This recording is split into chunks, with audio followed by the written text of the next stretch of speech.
Hello મિત્રો, જય શ્રી કૃષ્ણ. આપ સૌનું સ્વાગત કરું છું મારા ચેનલની અંદર.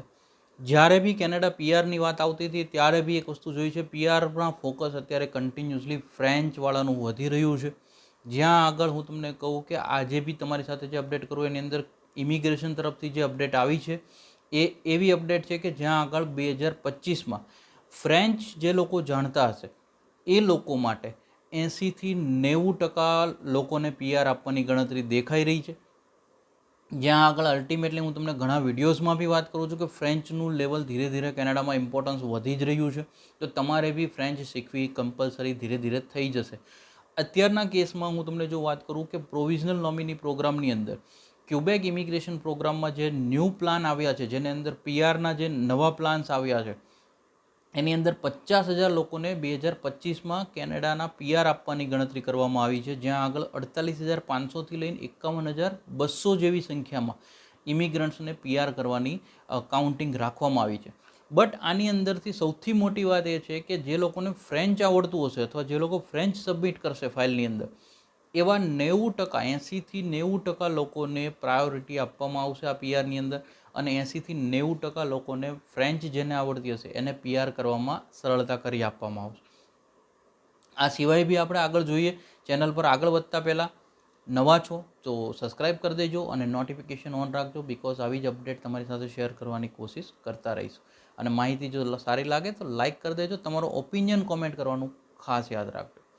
હવે આપણે મેઇન ટોપિક પર આગળ જઈએ કે જ્યાં આગળ કેનેડામાં જે ક્યુબેક ઇમિગ્રેશન મિનિસ્ટર જે છે, જેમ આખા કેનેડાના આઈઆરસીસીના ઇમિગ્રેશન મિનિસ્ટર જેમ માર્ક મિલર છે, એવી રીતના ઇમિગ્રેશન મિનિસ્ટરની વાત કરીએ તો જેન ફ્રાન્સિસ્કો રોબર્ટ્સ આ જે છે ક્યુબેક ઇમિગ્રેશન મિનિસ્ટર છે. આમણે 2025ના ક્યુબેકના પીઆર એટલે કે ક્યુબેકના ઇમિગ્રન્ટ્સના પ્લાન રજૂ કર્યા છે.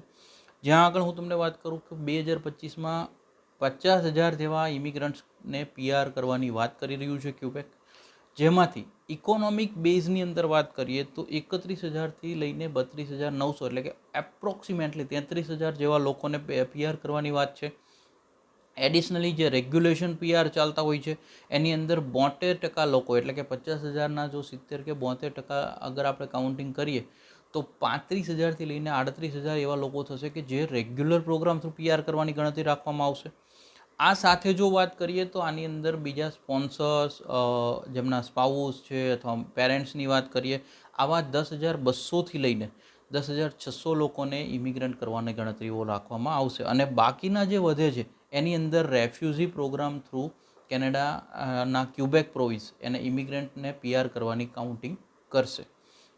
જેમાં હું તમને વાત કરું એ પ્રમાણે ફ્રેન્ચનું ફરી એક વખત અનાઉન્સમેન્ટ આવ્યું છે કે ફ્રેન્ચવાળા માટે 80થી 90% વધારે ચાન્સીસ હશે કે આ જે 50,000 છે એમાંથી 80થી 90% એવો પ્રાયોરિટી આપવામાં આવે કે જે લોકોને ફ્રેન્ચ આવડતું હશે. ભલે at least A1 level, A2 level છે, આ B2, B1 level, C1, C2 વાળાની તો ફૂલ પ્રાયોરિટી છે કે અગર જો તમે એ કરશો તો લગભગ તમારું ક્યુબેકનું પીઆર પાક્કું રહેશે. આ લોકોને ફોકસ કરવામાં આવશે.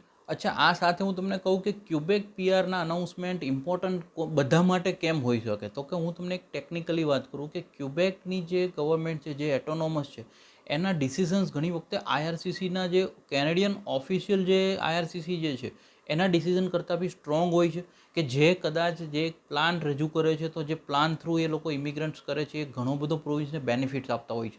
અને આ પ્રોગ્રામ્સને બીજા પ્રોવિન્સો ઓલવેઝ કોપી કરતા હોય છે. 99% એવું જોવામાં આવે છે કે બીજા પ્રોવિન્સો ક્યુબેકની સિસ્ટમને ઘણી વખતે ફોકસ કરતા હોય છે. જે પ્રમાણે હું તમને એક એક્ઝામ્પલ આપું કે પહેલાં એવું હતું કે ક્યુબેક જવું હોય એ લોકોએ જ ફ્રેન્ચ પ્રાયોરિટી હતી, બટ ધીરે ધીરે કેનેડિયન ઇમિગ્રેશનમાં બી ફ્રેન્ચની પ્રાયોરિટી વધવા માંડી, ફ્રેન્કોફોન કોમ્યુનિટીઝને પ્રાયોરિટી આપવામાં આવવા માંડી.